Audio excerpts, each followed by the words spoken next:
This is a fake one-sided rivalry. We got Angel Reese taking more shots at Caitlin Clark unnecessarily. You in Indiana having a great time partying. We see all the clips. Why can't you just do your thing? Why can't you just do your thing? Want to witness the exact moment Angel Reese's marketing stunt blew up in her face? Picture this. She drops her signature Reebok shoe campaign right in the middle of WNBA All-Star Weekend, thinking she's about to own the spotlight in Caitlin Clark's hometown of Indianapolis. But then, boom, Clark goes down with an injury. Ticket prices nosedive by 48%. The crowds disappear. Suddenly, Reese's campaign looks more like she's trying to capitalize on an empty court. No competition, no context, just cringy billboards and awkward flexing. And the numbers don't lie. Without Clark, the show simply doesn't matter. We're breaking down every tone-deaf move from Reese during that weekend. Drop a baby giraffe in the comments if you're ready to roast the flop of the year. But can Sarah Spain and the media stop going out there and saying that like the Caitlin Clark needs to do something to stop all this, when it is very clear this is a one-sided beef? And the one-sided beef is not from Caitlin Clark. This All-Star Weekend was supposed to be historic. A breakthrough moment where women's basketball finally hit the mainstream. The hype, Clark versus Reese. Indianapolis as ground zero. A sold-out arena. National TV coverage. ESPN execs ready to cut bigger checks. It was all set up like a sports blockbuster. But instead of fireworks, fans got static. Because the star of the show didn't make it to the stage. We do start our show, though, with unfortunate news out of the WNBA. Caitlin Clark announced today that she will miss both the three-point contest and the WNBA All-Star Game this upcoming weekend in Indiana after re-aggravating a groin injury in that final minute of Tuesday's win over the Connecticut Sun. Clark had missed 4 games and the Commissioner's Cup final with that groin injury earlier this month, and now will be out for this weekend's festivities, which really stinks for fans, but you know that if there was any way that she could be out. Just days before tip-off, everything unraveled. Clark's groin injury turned the celebration into chaos. Fans had booked travel, hotels, and made restaurant reservations months in advance, all for one reason: to see Caitlin Clark play in her home state. Local businesses were prepping for a tourism boom. Corporate sponsors had sunk millions into campaigns, banking on a Clark versus Reese showdown. But when Clark was ruled out, that entire marketing machine started to collapse like a house of cards. It's a story we have been following throughout the past 2 days, surrounds the superstar herself, Caitlin Clark, the WNBA star, the Indiana Fever star, Caitlin Clark. She's going to miss all the action on the court. Clark's Indiana return was supposed to be her crowning moment. Gainbridge Fieldhouse was set to erupt in support. Indiana fans were ready to show the country what real basketball loyalty looks like. The story practically wrote itself.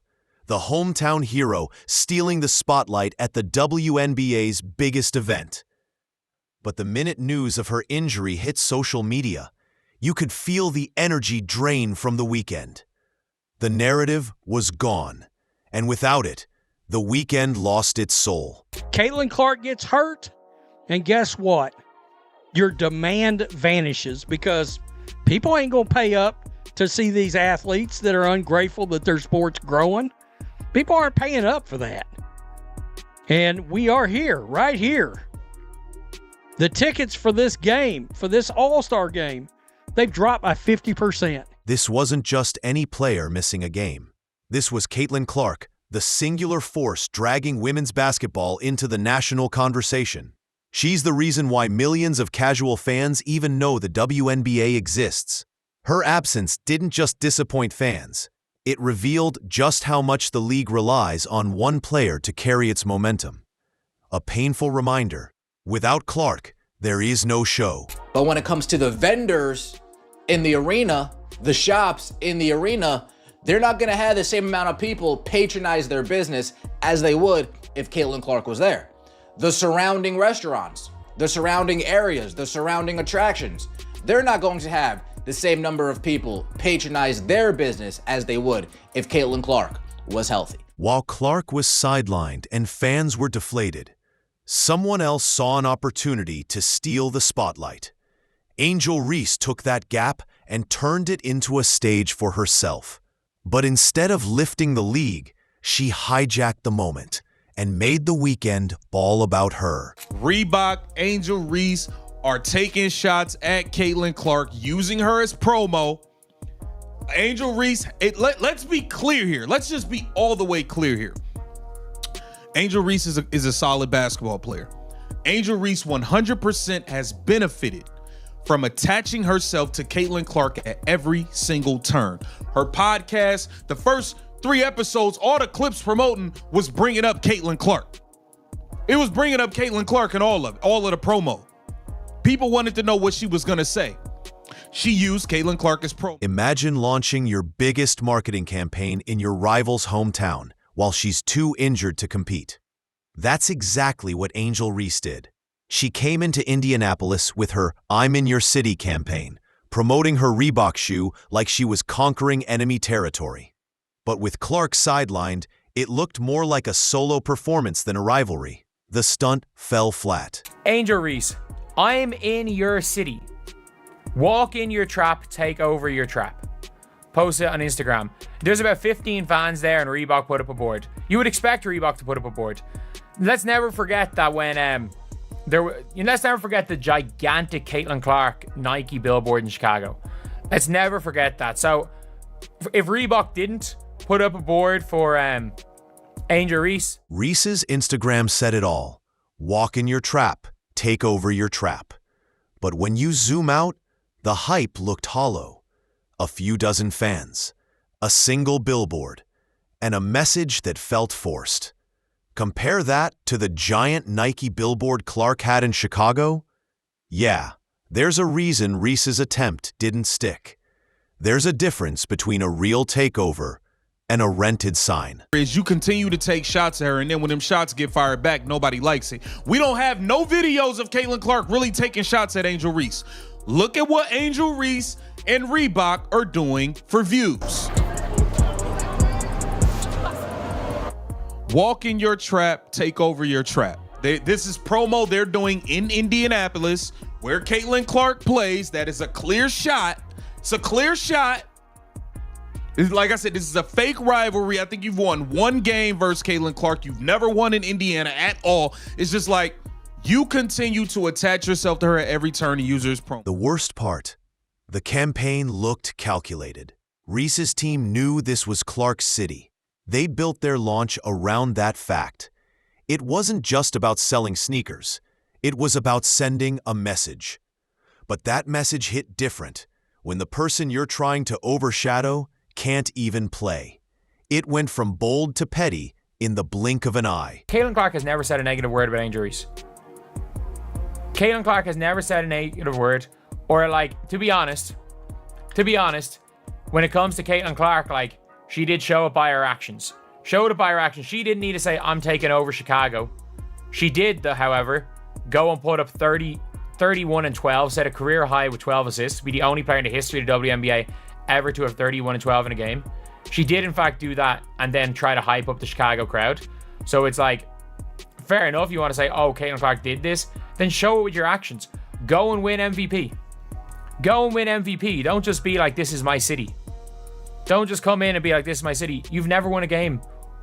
Has she won a game in Indiana? I don't think she's ever won a game in Indiana. I actually do not think she has won a pro game in Indiana. Let's be honest.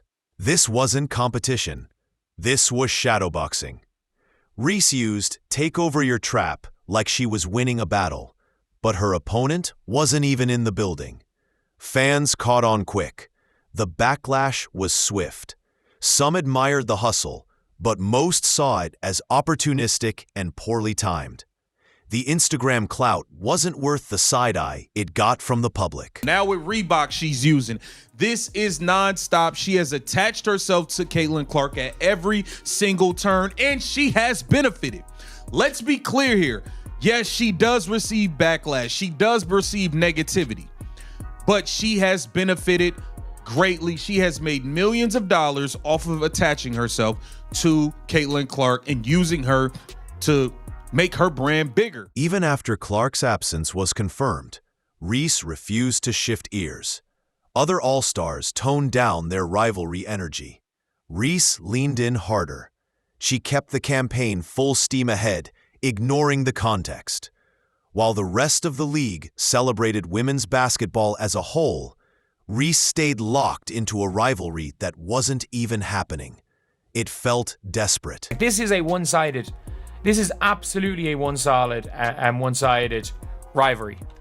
And we've got to say it like it is. Like, we can't say Caitlin needs to do this, Caitlin needs to do that.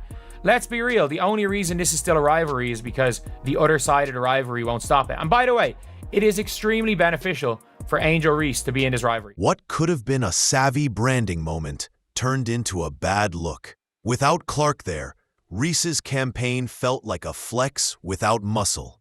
She was talking trash to an empty gym, trying to claim a crown that wasn't up for grabs. Analysts called it what it was, a one-sided rivalry. Clark was out. Reese was swinging at ghosts. The ticket prices. The demand fell off a cliff. And it's not just the on-court product that suffers without number 22, Caitlin Clark. The entire weekend's economic opportunities have felt the fallout. This was conveyed with a July 18th post from NBA Central that wrote, quote, "The get-in price for the WNBA All-Star Game in Indianapolis has dropped 48%. From $121 a ticket to $64 a ticket after the news broke that Caitlin Clark won't be playing."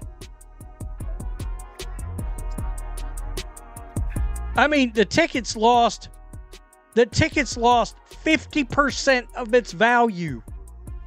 These numbers are confirmed by TickPick's website, currently having the All-Star Game's get-in price at $64. And a July 16th article from Front Office Sports, which was posted before Clark announced she'd be sitting out, was $121. Still wondering how much Caitlin Clark means to this league? Just look at the data. Ticket prices dropped 48% the moment her injury was announced. From $121 to $64, almost overnight. This wasn't a minor dip. This was the market sending a loud, clear message. Without Clark, the product loses half its value. From $121 all the way down to just $64 after news broke that Caitlin Clark won't be playing. These are people saying, I'm done. I don't want to watch. Caitlin Clark's not. I bought tickets solely to watch Caitlin Clark in the All-Star Game. I made accommodations solely to get to Indiana to watch Caitlin Clark in the All-Star Game. She's injured. I have no interest in that anymore. People are selling their tickets so much so they just want off of them. 121, okay. You want it for 100? Oh no, okay. I guess I gotta lower it to 80. Oh, you don't want to buy it for 80? Okay, I guess I'll lower it to 70. You don't want to buy it to 70? I guess I'll lower it to $64. The WNBA is paying attention to these trends, and they're seeing firsthand what Caitlin Clark is worth to this league. This isn't a one-time fluke. When Clark missed games in May, ticket prices tanked by nearly 50% in 2 different cities. We're not just talking fandom, we're talking superstar economics. Clark moves the needle in ways the WNBA has never seen. Corporate sponsors had to scramble. Event planners panicked. She's not just a player. She's the league's economic engine. Really unfortunate that Caitlin Clark missed it. The crowd would have been exploding. The crowd would have been exploding. The arena would have been exploding. Oh man, a big miss as far as the WNBA is concerned. And it wasn't just ticket sales. Local businesses in Indianapolis got crushed. Hotels were expecting sellouts. Restaurants stocked up for record weekends. All of that vanished the moment Clark was ruled out. The ripple effect was brutal. It revealed just how much one player can affect the entire event ecosystem. I mean, you're going to mess around and a large, massive group of fans are going to be like, enough is enough. We've never had to see anything like it in sports, but you don't see these other leagues going around talking crazy about their fan bases all the time like this league does. It's continuous. They're running their mouth about the people that are paying money to see them. You don't have other jobs where people walk up. You're in a public job that's in front of the world. Let's be real. Caitlin Clark is the foundation the WNBA is standing on right now. This weekend proved it. Without her, the hype disappears. Fans lose interest. And yet, while all this is unfolding, the players chose the worst possible time to make another controversial move. A bunch of players and coaches over the last few days have complained without being fine-worthy about officiating. I just want to see about your thoughts on if officiating is an issue and how it can be improved. Because clearly there seems to be problems or a disconnect between what players and coaches feel and what officials are actually calling. In the middle of the wreckage, WNBA players showed up in protest shirts. Pay us what you owe us. Yes, their demands are valid. Better salaries, travel conditions, resources. But the timing couldn't have been worse. With fan frustration already high and ticket value cut in half, this came across as out of touch. I know as a fan of sports for 60 years now, I know that, no one's ever happy with officiating. All sports deal with it, but we're working hard to make sure we're putting the best product out on the court, and our officiating then follows that. Players want more money, especially with a $2.2 billion media deal on the horizon. But staging a protest during All-Star Weekend, right after the league's biggest draw goes down? That's not how other leagues operate. The NBA doesn't protest on All-Star Saturday. The NFL doesn't do it at the Super Bowl. Fans saw it as biting the hand that feeds them. Even Clark had said players deserve more pay, but she wasn't the one out there making a scene. The message got drowned in bad timing. But here's the silver lining. All this chaos only confirms one thing. Clark isn't just another athlete. She's the center of gravity. Without her, the league wobbles. With her, it soars. Reese can throw all the "I'm in your city" billboards she wants, but the numbers don't lie. If Clark ain't playing, nobody's watching. And when she returns in 2025, she's not just coming back, she's coming to take over.